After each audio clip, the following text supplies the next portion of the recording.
لله رب العالمين والصلاة والسلام على سيد المرسلين ومن تبعهم بإحسان إلى يوم الدين أما بعد. محترم حضرات، اب تمام اس بات سے بخوبی واقف ہیں، اب تمام جانتے ہیں کہ ابھی چند دنوں کے بعد محرم الحرام کا مقدس مہینہ ہمارے اور آپ کے درمیان آنے والا ہے، ہمارے اور آپ پر سایہ فگن ہونے والا ہے. محترم حضرات، محرم الحرام کا مہینہ ان مہینوں میں سے ہے جس کے اندر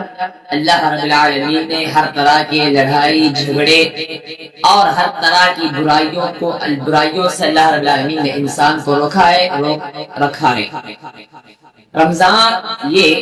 محرم الحرام کا مہینہ حرمت والے مہینوں میں سے، جیسا کہ اللہ رب العالمین نے کہا ان عدۃ الشہور عند اللہ 12 شہرا فی کتاب اللہ یوم خلق السماوات والارض. اللہ رب العالمین نے جب سے آسمان اور زمین کو پیدا کیا ہے اس وقت سے اللہ کے پاس مہینوں کی گنتی 12 ہے، لیکن 4 مہینے حرمت والے ہیں جن کے اندر ہر طرح کے لڑائی جھگڑے جنگ و جدال سے اللہ رب العالمین نے انسان کو روکے رکھا ہے. ہر طرح کی برائیوں سے انسان اپنے آپ کو اپنے نفس کو بچائے رکھے. انہی مہینوں میں سے ایک مہینہ محرم الحرام کا مہینہ ہے. محرم الحرام کے مہینے کی اہمیت کا اندازہ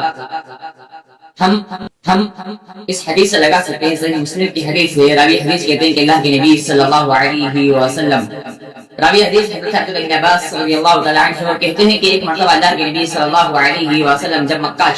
سے اللہ کے نبی صلی اللہ علیہ وسلم مدینہ ہجرت کر اللہ کے نبی صلی اللہ علیہ وسلم گئے تو اللہ کے نبی صلی اللہ علیہ وسلم نے مدینے کے اندر یہودیوں کو روزہ رکھتے ہوئے دیکھا. 10 محرم کا روزہ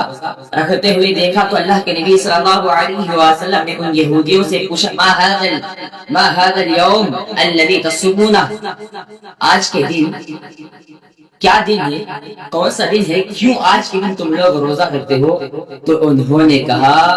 هذا يوم عظیم، ایک بہت زیادہ اہمیت والا اور بابرکت اور بہت ہی عظیم دن ہے.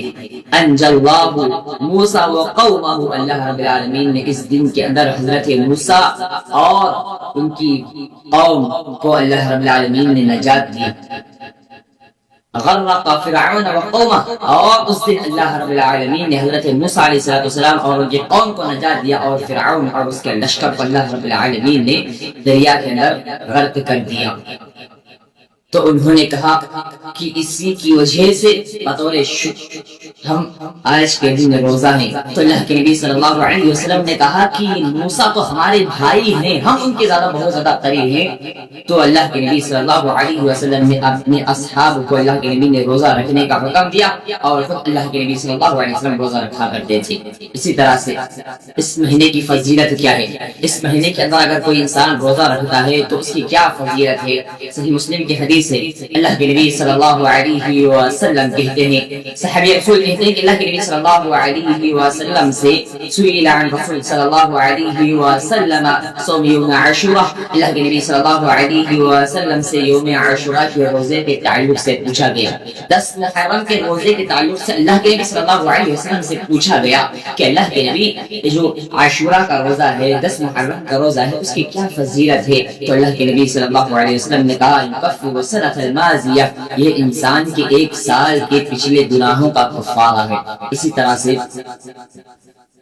ایک حدیث میں ہے، راوی حدیث حضرت عبداللہ بن عباس رضی اللہ تعالی عنہ، وہ کہتے ہیں کہ اللہ کے نبی صلی اللہ علیہ وسلم نے صحابہ کرام کو عاشورہ کے دن کا روزہ رکھنے کا حکم دیا. تو صحابہ کرام نے عاشورہ کے دن کا روزہ رکھا تو پھر بعض صحابہ کرام اللہ کے نبی سے کہنے لگے کہ اے اللہ کے نبی، آج کا دن تو یہود بھی آج کا دن روزہ رکھتے ہیں. تو اللہ کے نبی صلی اللہ علیہ وسلم نے کہا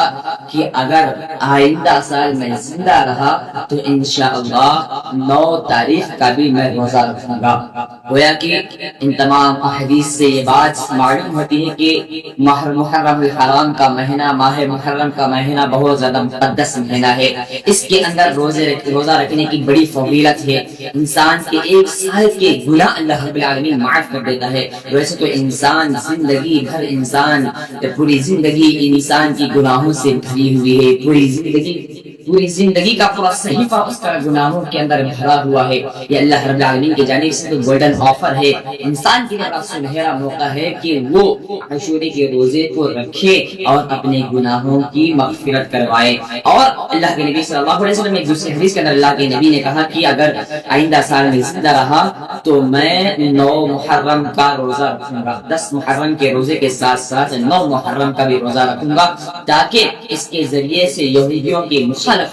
مخالفت ہو جائے, تاکہ اس کے ذریعے سے یہودیوں کی مخالفت ہو جائے. محترم حضرات,